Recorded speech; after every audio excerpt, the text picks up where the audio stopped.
Zakwethu ake nginibelele phinde futhi nginamukele kuyona i-channel ehamba phambili Radio Inkezi. Lami igama ngimfeza ngintuthu ngakhumalo bathi iLasbona Magumede. Uma kuthi mhlawumbe usemusha kuleli khasi, ngizophinde ngicela ngisho ukuthi uyasubscribe, ungakhohlwa ukukhomenta nokulike, kanjalo futhi nokushare okuyikhona okukhulu kunakho konke. Nakuba sicontisa amathi squad saseNingizimu Afrika isiya kwi-African Cup of Nations AFCON Under-20.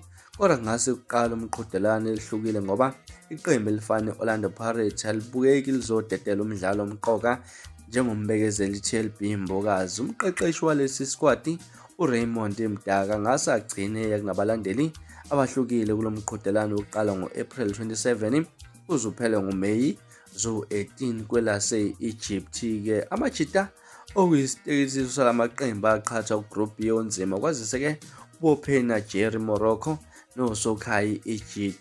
Okuqhamisa uMbokazi ukuthi kubona bonke abadlali abasesquadini uyena obonakala edlala indawo emqoka eqenjini lakhe iPirates, njengoba-ke lisempini ezicoco ezintathu ngesikhathi esodwa. iPirates bangisicoco seBetway Premiership, iCAF Champions League neseNedbank Cup ngesikhathi esifanayo. Ingakho kubukeka kuzoba nzima ukubona uba idedele umbekezeli umfoka Mbokazi. Njengoba lo mqhudelwano ungekho ngaphansi kwezinsuku ezibekelwe imidlalo yeFIFA, kulula ukuthi amaqembu agoloze nabadlali bawo, njengoba kwenzekile komunye umqoka kulesi squad uShendry Campbell osemabhukeni eClub Brugge ngaseBelgium. Ukulimala kwabadlali abamqoka nasemuva bePirates ngesikhathi esodwa kwenza kube nzima ukuthi leli qembu lidedele uMbokazi. Usuku okuyoqala ngalo umqhudelwano uMbokazi uyoba nezinsuku ezibili adlale nomlenze wesibili kokundulela wamanqamu eCAF Champions League nePyramids FC obeluse Egypt kwelase-Egypt. Ngesikhathi uMdaka